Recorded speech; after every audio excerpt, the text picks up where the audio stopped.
Wilson Younger Morgan, And where were you born and the date that you were born? Washington, D.C. Okay, so you were born in Washington, D.C. And your name of your parents, what were the names of your parents? My father's name was Henry Morgan, and my mother's name was Irma Smith. And do you know where they came from? Where were they born? They were born in Virginia. Okay. How did they get here to Elvans Road? What did your parents do, and how did Well, they purchase a home here on Elvans Road back in my parents lived on Duncan Street Northeast, and they moved here on Lincoln Place, Southeast. So you were telling me how your parents were able to purchase a home here on Elvins Road in Berry Farm. This is considered Berry Farm. So, Yes, this is Berry Farm. so they were able to. Well, no. Now, my father didn't live with us when we purchased it. My mother purchased this home. Okay. And my father was dead. And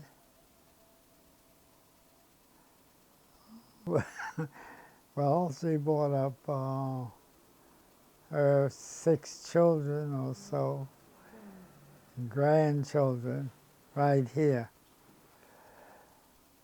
So tell us a little bit that you remember about how you grew up here at age 11 and what changes you saw in the street. Changes you see in the street. Yes, how was it when? Excuse me. How was it when you grew up as a boy? It was fine. It was fine. It was country. I was a paper boy. I lived by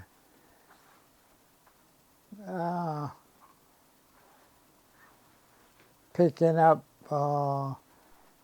bottles from people's houses. Now, when I say bottles, I mean 2 cents for cocoa bottle, and stuff like that. But okay, I'm going to tell you what I do remember. Yes, please.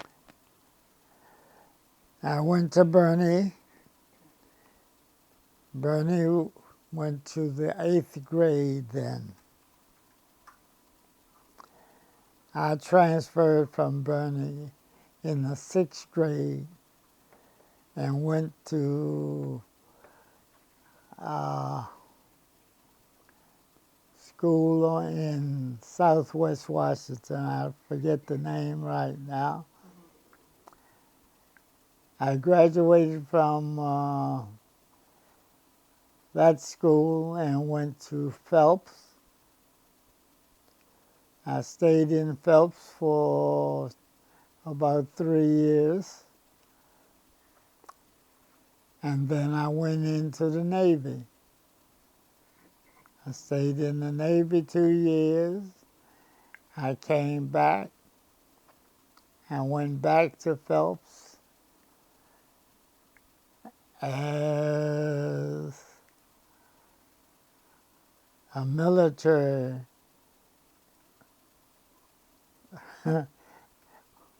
officer.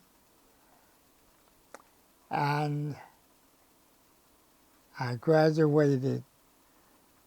Phelps was one of the schools they used for military people when they came back to school.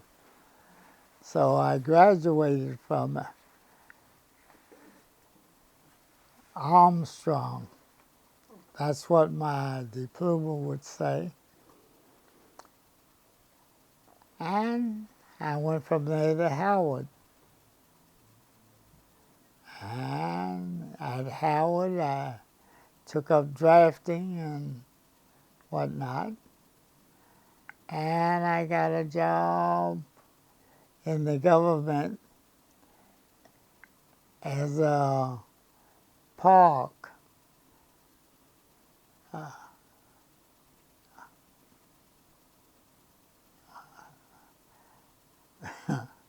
Just a second, I get the name, I think.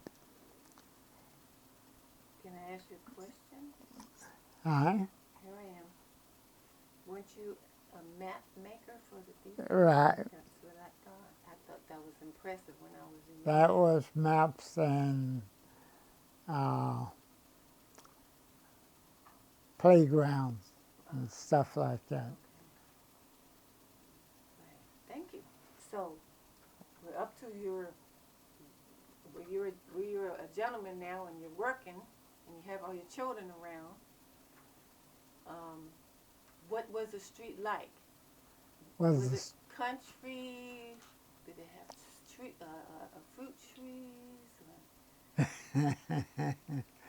and houses and Well, you know, when we moved up here, houses stretches from Stanton Road all the way down to what we call the Snake Hill. That was the hill where no houses were built because it was too steep back then. And we used to play back there. And then they started building the schools up here on the hill after I got married and my children was able to go to school. so it was more country. There was no were there sidewalks or a street even? Was it paved? No, we walked in the street. Yep. So you knew your neighbors. That was a time back then. There was a time back then where you knew your neighbors and you all had social life together. You would visit each other. You knew Mr. and Mrs. Lowry and the Thompsons and the Greens. Yes? And the Yeah. Travis. Yeah. I Who were remember the? that. So, Yeah. yes. Well, most of the people that I would remember were people who were here when I came. Right. Okay? Right. For example, on this street, directly from my house, across the street, was the house they're fixing now. And in that house, Mr. Jenkins lived. The house on the right of him, pardon me, was a house that two brothers lived in. I think they had inherited from their father and mother. They were some kin to the Jenkins. And next one was the house you bought, I think. That belonged to the Glovers. And then we have a house next to them that the Greens own. Two sisters. That way. Oh. Mrs. Thompson. And they own two houses. Yeah. Right. Right. Okay. So there was. On this side of the street, you had three houses before you got to my house. No, two houses. Scopes, Oh, I forgot about that. Jackson's, Wow. and my house. And the guy you want to really remember, my playmate,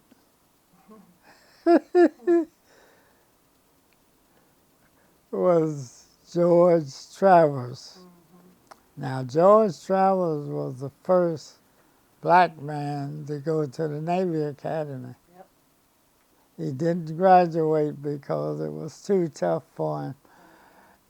People didn't like having blacks stay in school, and he had a lot of trouble. Let's move up to the 1960s 1960. and 70s when the apartments did come. And the apartment what? When they built the apartments. It I know was, you all thought about it. My parents thought well, after the we apartments. still have those apartments on the street, and they're starting to build others. Right. But, I never knew either. I never bothered to find out the name of it. yeah. But how was the street then? How was the neighborhood The neighborhood? since the apartments have been built? So now, let's go skip to now, 1920s. I mean, 1920s, 2020s. Uh, They've got the apartments still in the bottom. There's apartments in the middle of the street, and there's apartments up top. And now we got townhouses. and they're getting ready to build some more houses. Yes, they are. Morgan, here I am. One more question. Did you ever have any trouble when you were here by yourself with any of the break-ins or the neighborhood shootings or gang wars or whatever? Did you ever have any trouble? Yeah, I had a few trainings. Trouble, a little trouble, but it's not much. That's What you see through that window would be what I had. They broke the windows in certain places. Some of them have been replaced and broken again. I remember one year they brought the guns up here and laid them in my doorway. And of course the police got those, and that was the end of it. I've never had any real problem living on this street. Well, Elvans Road for me was home. Everybody on Elvans Road helped me to live.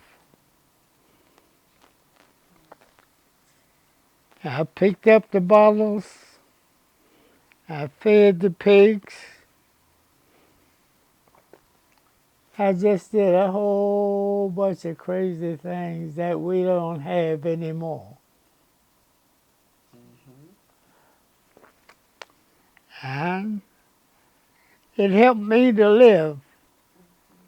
I had 3 friends. All 3 of us tried to get into the Navy at the same time. But we were our ages were 3 different ones. So the Navy was going to change to all 3 of these different names at the same time. I was the only one to get into the Navy,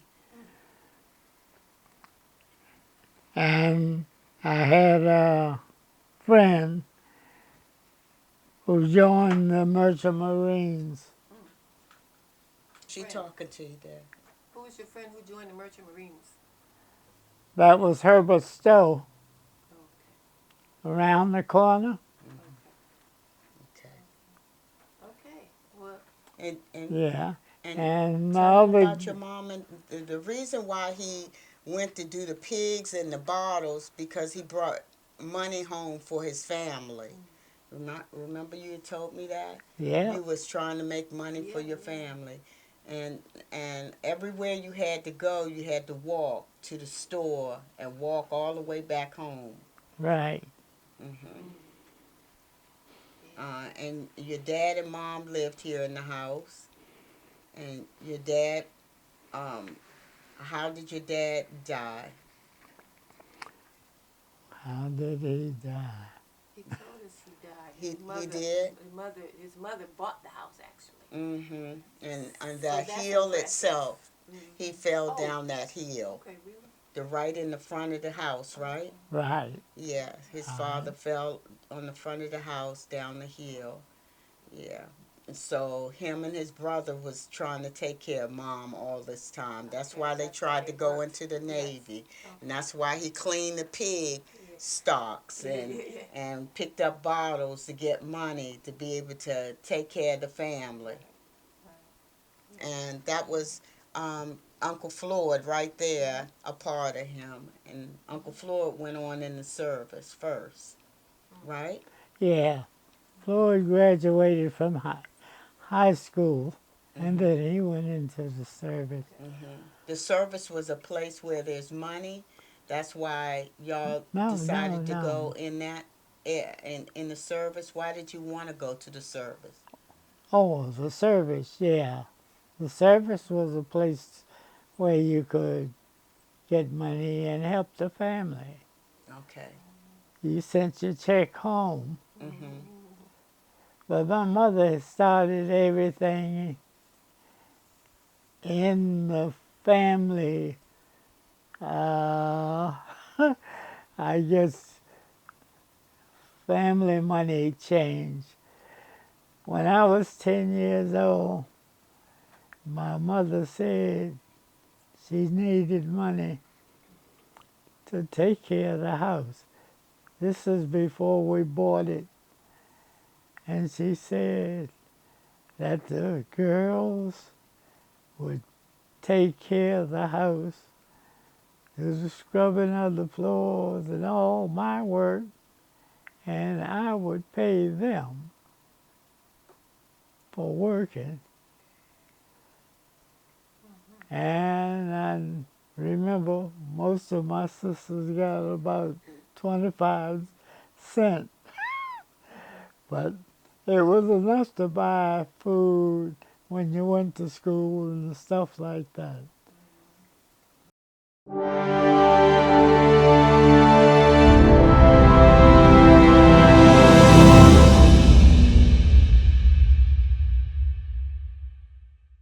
My name is Diane Clifton Lowry Abiba Muhammad. Oh, my age, January 9th, 1954. I was born at Hadley Hospital here in Washington, D.C. So I was born at Hadley Hospital here in Washington, D.C., and I lived on the street since lived on Elvans Road since I was a baby. Okay, that's the answer for them. What was the community like in your Oh my early gosh. years? What was the earliest year you were here? I was like one. I was born. Then I moved to next door. We moved next door. My daddy bought the house. My parents bought the house, and I lived there ever since until I went to college. And Okay. yeah. So let's start with your early years. So what was the decade and what were and what was the decade community was like? 1950s to the 60s, I guess, is the childhood years. I went to high school, Anacostia High School, in 1972. But when I was growing up, it was very country. As one of my neighbors pointed out, everybody looked after everybody, especially the adults. If you did something wrong, the time you got home, your mama and dad knew about it. If you were good, the same thing they would tell each other. There was a mother-like figure. Her name was Mrs. Paris. We called her Pete. She lived at one of the houses down the street. And if you said a bad word or you said something bad about somebody, she would make you wash your mouth out with soap. That's just how serious she was. And then she would tell your parents by the time you got home, you were in trouble. But growing up was beautiful. It was a blessing. I couldn't ask for a better life. My parents, was loving house. When parents were always loving, and I actually was raised also by my grandmother, my father's mother. We called her Grandma Cliff. We were like roommates for until I was like preteen. There were always lots of fruit trees around, apple trees, pear trees, cherry trees, grapevines, you name it. We also had, like my neighbor spoke, we had what they called Tarzan swings. There's some still in the backyard. We would swing on the Tarzan swings in the woods. We had lots of animals because we had a stream in the back. We had rabbits and snakes and I don't know what else, frogs. So we had lots of pets. She would tell us not to play in the back of the woods behind her house. And it would actually start behind our house because there was a grave site there, and it was a sunken grave site, and she didn't want us to fall in, but we'd go back there anyway because she told us don't go. So we had lots of things we did. We played in the street till the lights came on. We had jump ropes and kickball and bicycles, go-karts. We had all sorts what do you call them, jacks and all kinds of things we played with. Jump rope, what else? As a matter of fact, St. Elizabeth was across Suitland Parkway, and I remember at least 2 times, and I'm sure there were more times. It was so peaceful and safe that we would leave the front door unlocked. And a couple of times, a couple of people from St. Elizabeth would come, and we find them, our parents would find them on the porch. The next morning, they were sleeping on the porch. So they would just call St. Elizabeth, and they'd come pick them up. But they never bothered anybody, and my mother would feed them. But yeah, we were that safe. It's not like that anymore. And so we played in the woods a lot. And behind our house and going all the way down to the apartments, as far as I know, there was a stream. That's why we had frogs, and the deer would come up, and we had rabbits that lived back there, wild rabbits. And it was very woodsy, so we played in the woods, played hide and seek, and again, swang on the, they call them Tarzan swings. They were heavy, heavy lines. Early part of the 70s, again, I went to high school and graduated in 72, so early part of the 70s. Most of our childhood, from like the 50s to the mid-60s, it was just us on the street. There was no apartments. And then they started building apartments, so the environment changed. My parents and some of the other adults in the neighborhood fought to not get the apartments, but I think a lot of them came from Capitol Hill, where they were gentrification there. And then they built apartments so they could live over here, which was fine, except it was pretty rough. During the 70s through the 90s, when drugs and alcohol was prevalent, it was really rough. One time, me and my dad were sitting on the front porch after dinner. We liked sitting out on the front porch. I was born and raised in the house next door, by the way. Some guys drove down the street and just started shooting. We had to actually duck down on the porch. I mean, it was kind of nerve-wracking. But now, since, I guess, late 90s, the 2020s, pretty good. It's changed pretty well. But still have apartments in the bottom of the street, in the middle, and up top. And there were a lot of gangs. They always fought each other.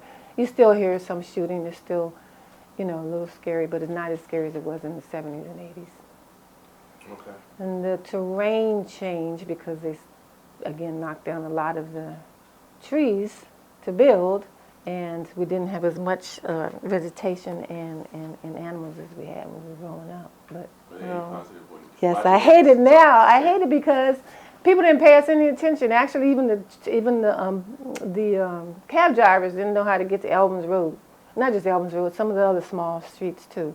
And now, since they started building, and more people came, and then the traffic came, and the violence came, and it wasn't as neighborly as when we were growing up. Now, jump to the 2020s, they're building townhouses and more apartments on just this one street. There were 4 developers at one time.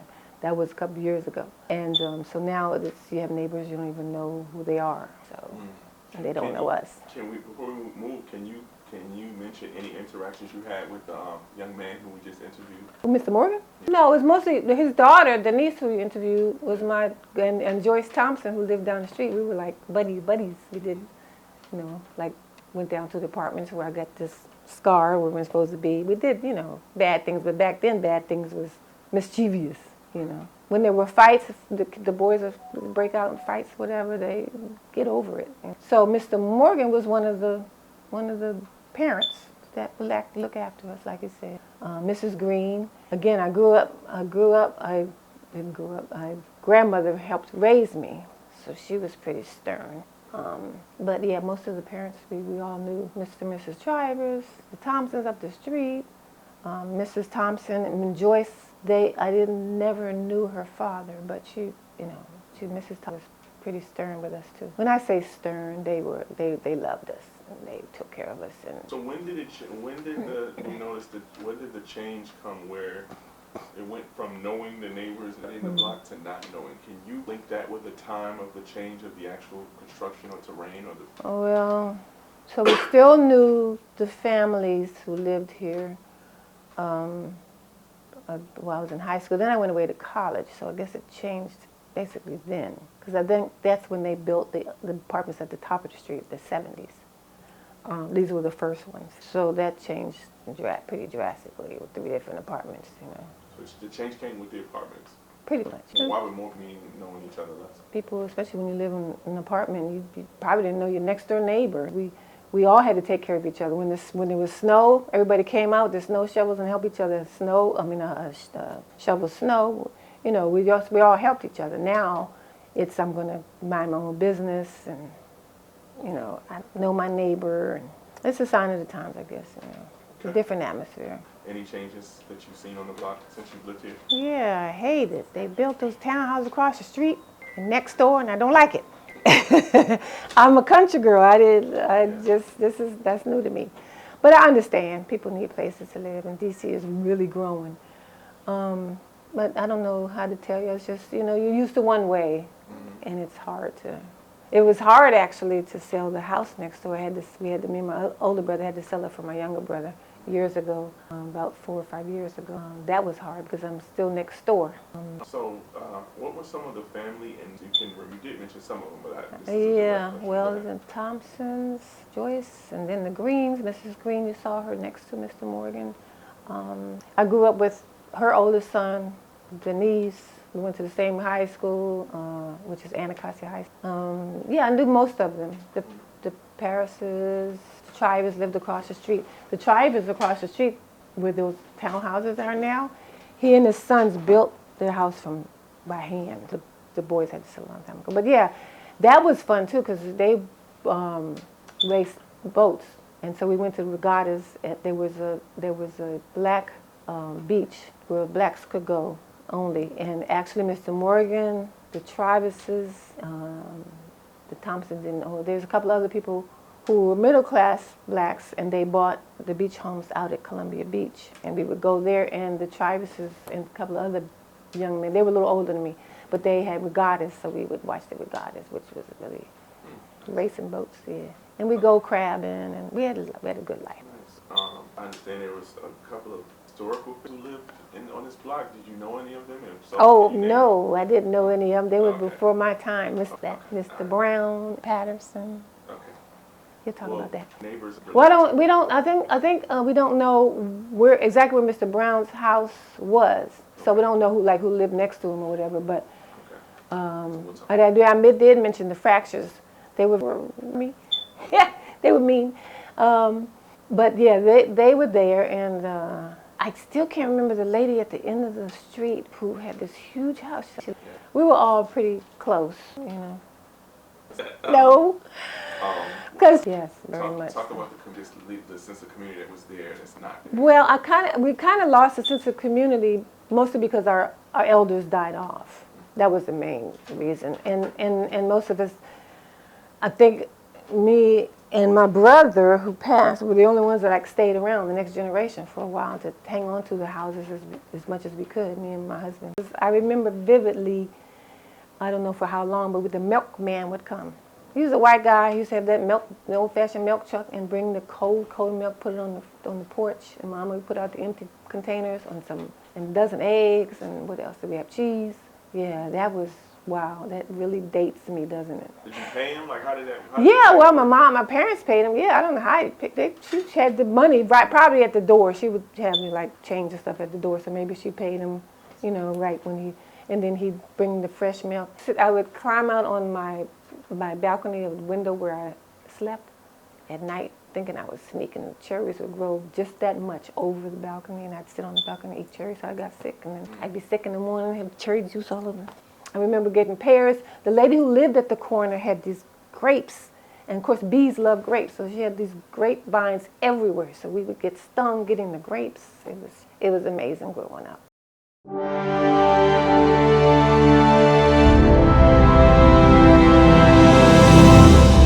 Hi, good afternoon, good morning, good evening. My name is Amir Nasheed Muhammad. I am the curator and president of Collections and Stories of American Muslims, here located in Washington, D.C. We work on this project of the gentrification of Elvans Road, a historical street in historical Anacostia. This project is in partnership with East of the River D.C. Commission of the Arts and in partnership with the National Endowment for Humanities. Back during the Civil War, when the blacks got freed, many of your Virginians moved over here. And this is what they call Berry Farms. Many of the property owners today, their deed is listed Berry Farms. I don't care if it's a townhouse, a new condo, or an old house. It says Berry Farm. It seemed like a hidden history. We had a couple of famous personalities that lived on this street. One of them, brother named was Solomon Brown, who was the first ANC rep, a political person. He also worked for the one of the first African Americans worked for the Smithsonian. There's a building on Martin Luther King Jr. Avenue, the Salvation Army building, named after him, Solomon Brown's building. Another successful person was a Nobel a Peace Prize winner, Mr. Patterson, who lived on Elvans Road. Elvans Road, I found, is a road that is uniquely made up of families. I moved in on Elvans Road after I married my wife in 1995. When I moved here on Elvans Road in 1995, it had no sidewalks. I just couldn't believe it. I was in the nation capital in the 90s in a road that was a dirt road and no sidewalks. It had at that time it had a few leftover fruit trees. I believe it was about maybe 10 family houses that were still existing. The Greens, the Morgan, Mr. Morgan we talked with, the Lowrys. Their house that they brought was first owned by a family named the Jenkins, Mr. Jenkins, who also worked for the government. You find that on Elvans Road, many of the families lived here for 30, 40, 50 years, generations, second and third generation, the parents, the grandparents, and the grandchildren lived on this block in this section. It's a very close-knit block. There's 4 families left here, within there, and 6 houses. They knocked them all down. Since I've been in here in the 90s, they developed 7 townhouses complex. You can see the gentrification, and it's not just black and white, but it's an economic gentrification that's going on in here. There's over 24 units that they developed in here, and they're still growing, is what I found on Elvans Road. What occurs when they change and move people out of the houses and into more like apartments and things like that? And one of the things that you see that go out, or we lose, is that village, that sense of village. How do we deal with these kinds of changes? We've been here for over 30 years, and all this community development, nobody never knocked on our door telling us these are some of the plans. What do we think? We never had no contribution to the idea and to the concept. Once again, Berry's Farm is historical. The Elvans Road is historical. It was one of the first places that blacks in Washington, D.C. was able to buy property, own land. And it's not told. That story is not told. There was 2 forts, black forts here, in southeast Anacostia. That story, that sense of belonging is not there. We hear the story about Frederick Douglass, but we don't hear the story about the brother that came before him, Solomon Brown. Another personality that came out of Anacostia, political, is Mayor Berry. And we're losing that engagement, that involvement, because of that distance.